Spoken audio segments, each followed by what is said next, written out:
আর কিছুদিন পর ঈদ, তবুও মনে কোনো আনন্দ নেই। কেন জানি না হারিয়ে গেল ঈদের আগের দিনগুলো। কেন জানি না আগের মতো নতুন জামার প্রতি আগ্রহ কমে গেল। হ্যাঁ, এখন বুঝতে পেরেছি কেন বাবা ঈদের নতুন জামা কিনতো না।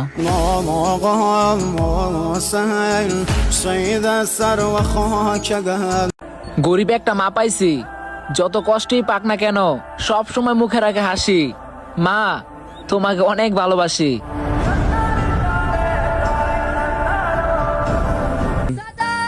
তোমার বাবার এত টাকার বড়াই করে কি হবে যদি তোমার বুকে 100-200 টাকা দামে। আপনার কাছে লাখ লাখ শুক্রিয়া। হাজার হাজার ধর্ম রেখেও আপনি আমাদের মুসলিম হিসেবে পাঠাইছেন, আলহামদুলিল্লাহ।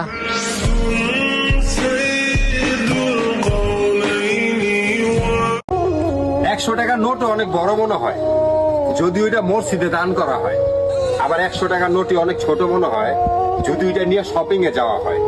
3 ঘন্টা দেখা সিনেমাও সময় অনেক কম মনে হয়, আর জুম্মার 20 মিনিটের খুতবা মানুষের কাছে অনেক বড় মনে হয়।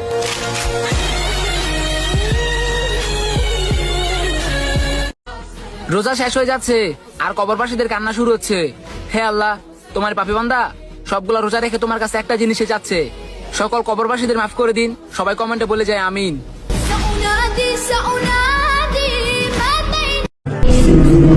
আমরা সেই নবীর উম্মত যে নবী নাকি আমাদের ছাড়া জান্নাতেই যাবে না, আর আমরা এক ওয়াক্ত নামাজও পড়ি না।